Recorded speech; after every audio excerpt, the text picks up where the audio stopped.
Profetas e Reis, capítulo 25. O chamado de Isaías.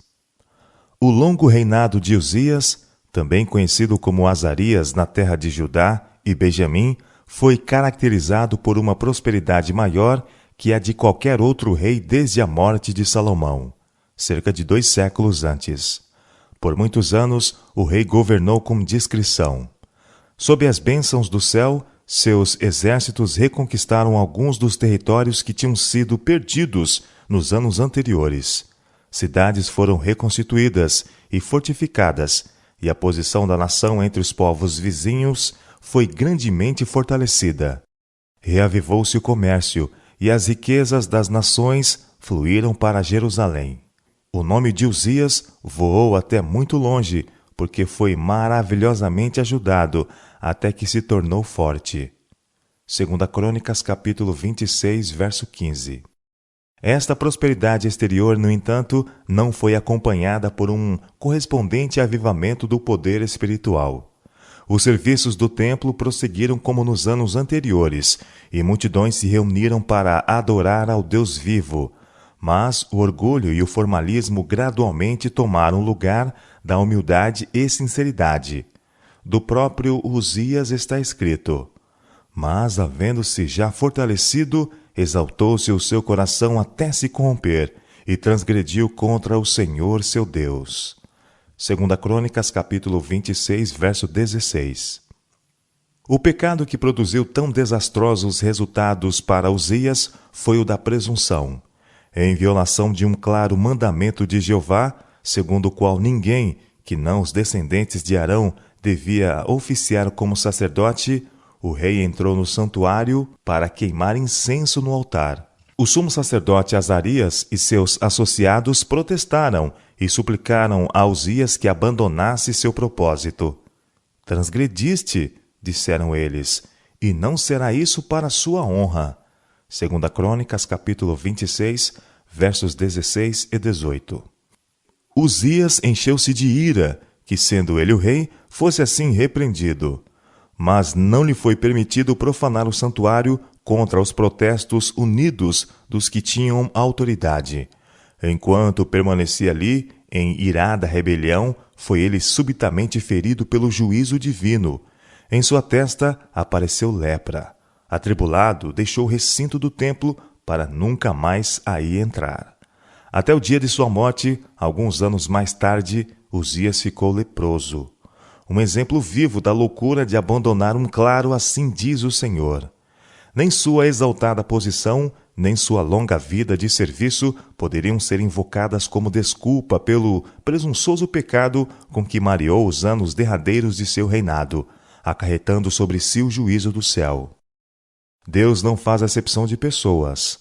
A alma que fizer alguma coisa à mão levantada, quer seja dos naturais, quer dos estrangeiros, injuria ao Senhor, e tal alma será extirpada do meio do seu povo. Números, capítulo 15, verso 30. O juízo que caiu sobre Uzias pareceu ter sido sobre seu filho uma influência refreadora. Jotão levou pesadas responsabilidades durante os últimos anos do reinado de seu pai e subiu ao trono após a morte de Uzias. De Jotão está escrito: fez o que era reto aos olhos do Senhor. Fez conforme tudo quanto fizera seu pai Uzias.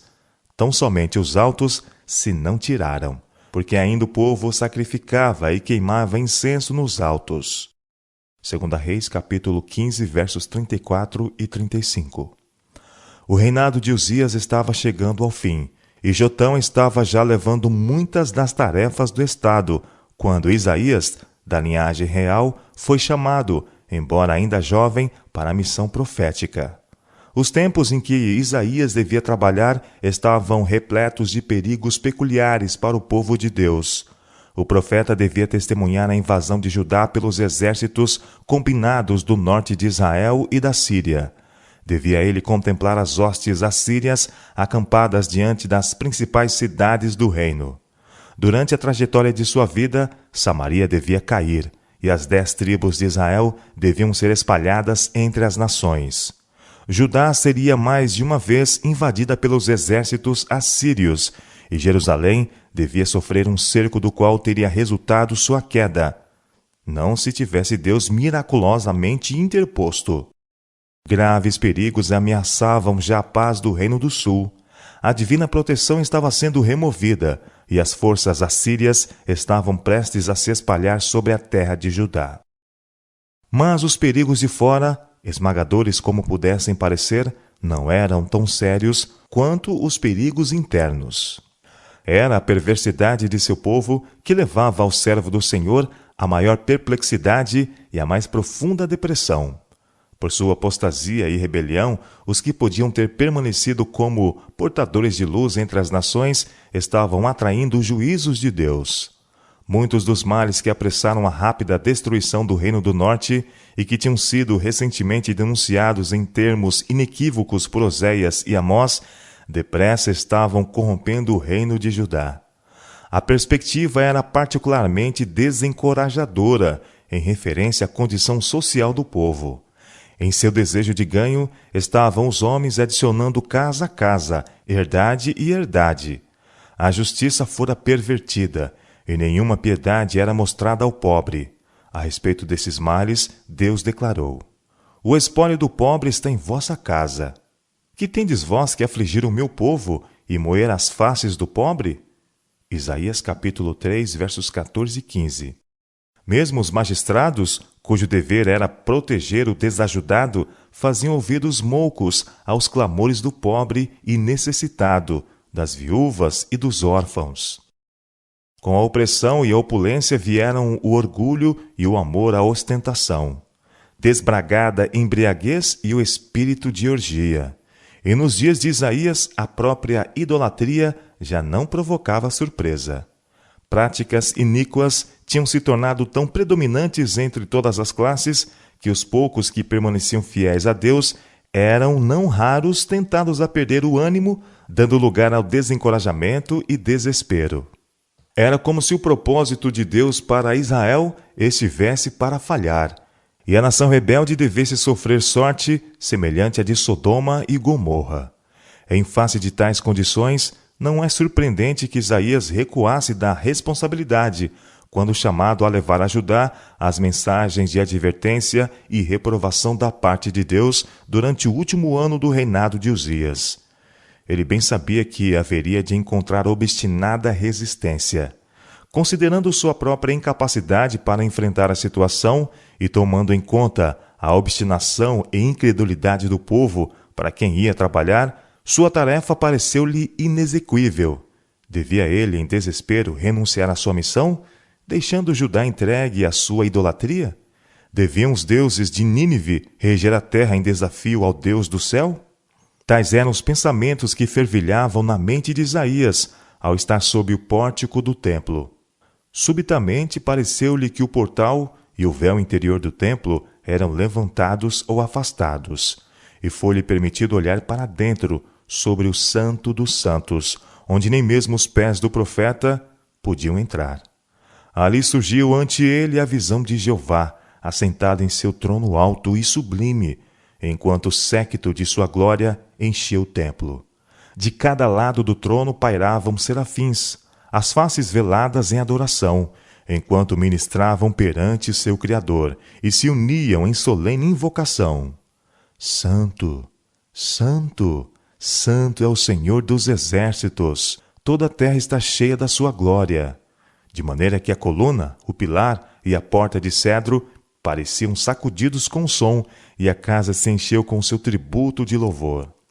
Contemplando Isaías esta revelação da glória e majestade de seu Senhor, sentiu-se oprimido com o senso da pureza e santidade de Deus. Quão saliente o contraste entre a incomparável perfeição de seu Criador e a conduta pecaminosa dos que, como ele, havia muito foram contados entre o povo escolhido de Israel e Judá. Ai de mim, exclamou, que vou perecendo, porque eu sou um homem de lábios impuros e habito no meio de um povo de impuros lábios, e os meus olhos viram o Rei, o Senhor dos exércitos. Isaías capítulo 6, verso 5. Em pé, por assim dizer, na plena luz da presença divina do santuário, ele sentiu que, se deixado à sua própria imperfeição e ineficiência, seria inteiramente incapaz de executar a missão para a qual havia sido chamado. Mas um serafim foi enviado para libertá-lo de sua angústia e capacitá-lo para sua grande missão. Uma brasa viva do altar foi colocada sobre seus lábios, com as palavras: Eis que isto tocou os teus lábios, e a tua iniquidade foi tirada, e purificado o teu pecado.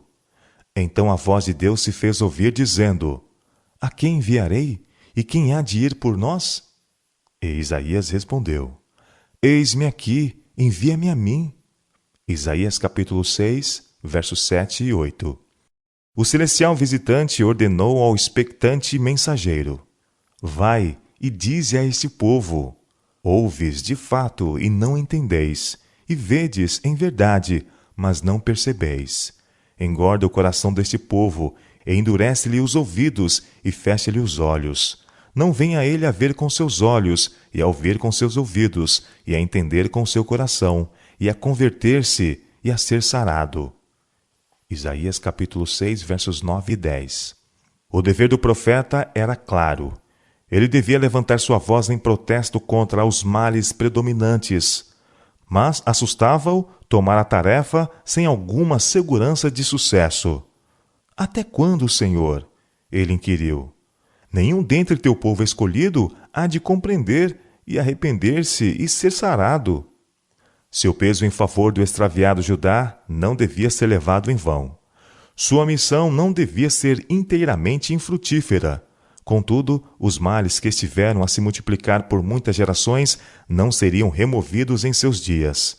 No transcurso de sua vida, ele teria que ser um corajoso e paciente ensinador, um profeta da esperança, bem como da condenação.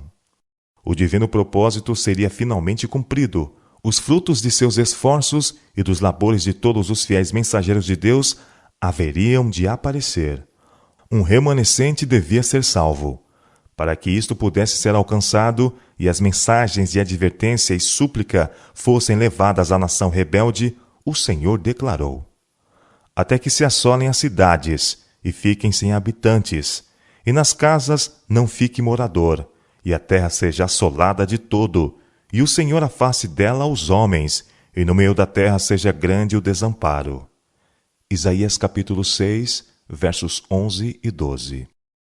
Os pesados juízos que deviam cair sobre os impenitentes, guerra, exílio, opressão, a perda de poder e prestígio entre as nações, tudo isso devia vir para que os que neles reconhecessem a mão de um Deus ofendido pudessem ser levados ao arrependimento. As 10 tribos do Reino do Norte deviam logo ser espalhadas entre as nações, e suas cidades ficariam em desolação. Os exércitos destruidores de nações hostis deviam varrer sua terra vez após vez. Até mesmo Jerusalém devia finalmente cair, e Judá devia ser levada cativa. Contudo, a terra prometida não devia permanecer inteiramente abandonada para sempre. O celeste visitante de Isaías assegurou: Se ainda a 10ª parte dela ficar, tornará a ser pastada, como o orvalho e como a azinheira, que depois de se desfolharem, ainda ficam firmes, assim a santa semente será a firmeza dela. Isaías capítulo 6, verso 13. Esta garantia do cumprimento final do propósito de Deus levou coragem ao coração de Isaías. Que importava que poderes terrestres se arregimentassem contra Judá? Que importava que o mensageiro do Senhor enfrentasse oposição e resistência? Isaías tinha visto o Rei, o Senhor dos Exércitos, ouvira o cântico dos serafins. Toda a terra está cheia de sua glória. Ele tivera a promessa de que as mensagens de Jeová ao apostatado Judá seriam acompanhadas pelo convincente poder do Espírito Santo. E o profeta foi revigorado para a obra que tinha diante de si. Através de sua longa e árdua missão, levou consigo a lembrança desta visão. Durante 60 anos ou mais, ele permaneceu diante dos filhos de Judá como um profeta de esperança, tornando-se cada vez mais ousado em suas predições do futuro triunfo da Igreja.